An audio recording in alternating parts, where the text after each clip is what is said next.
What's going on, guys? Hope you've all been well. I'm back here in the compound coming at you with a brand new series of videos. I'll be kicking things off by showing you how to modify a Hammond Collection Blue using upgrade parts by Surit Tech and Marco Makes. So for this mod, I'll be swapping out the head and the feet and then repainting the blue stripe so it runs along the back instead of across the thigh. This is a relatively straightforward custom, so I'm going to keep it quick and simple. That way, if you're planning on doing this, you can follow along easily. So let's go ahead and jump right in and take this blue to the next level.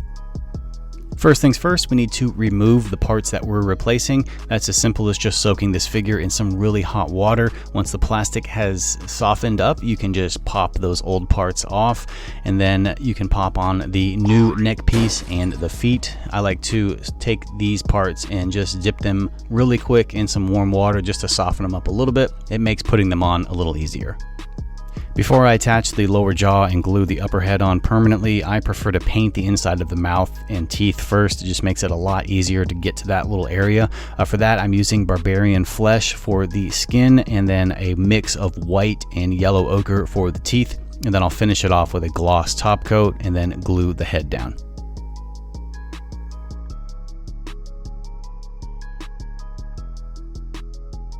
Now that I have the head finished, I can go ahead and start to tackle this weird stripe placement across the thigh.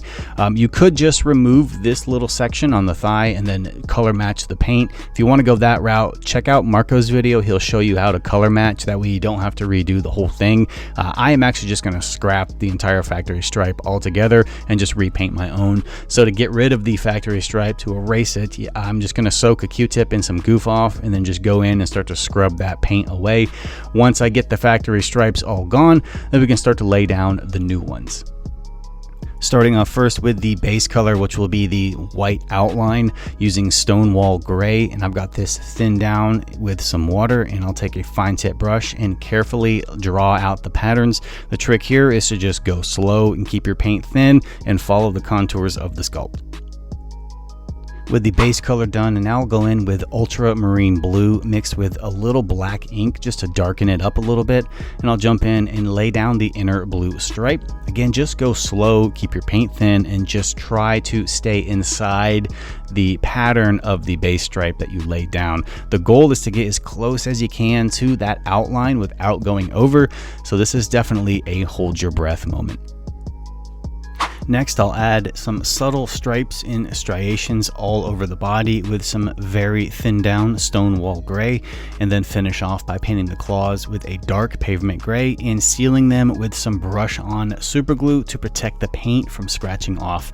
Blue will get a couple of coats of matte varnish to lock that paint in, and just like that, with some killer upgrade parts and a little rule of cool, this blue figure has been taken to the next level.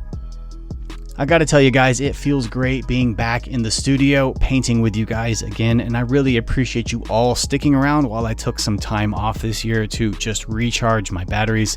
Be sure to stay tuned because I do have lots of fun repaint videos planned for the rest of the year.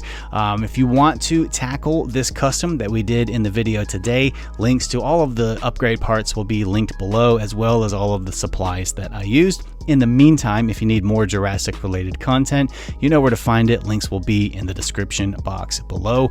Until next time, you guys take care, and I'll see you around the compound.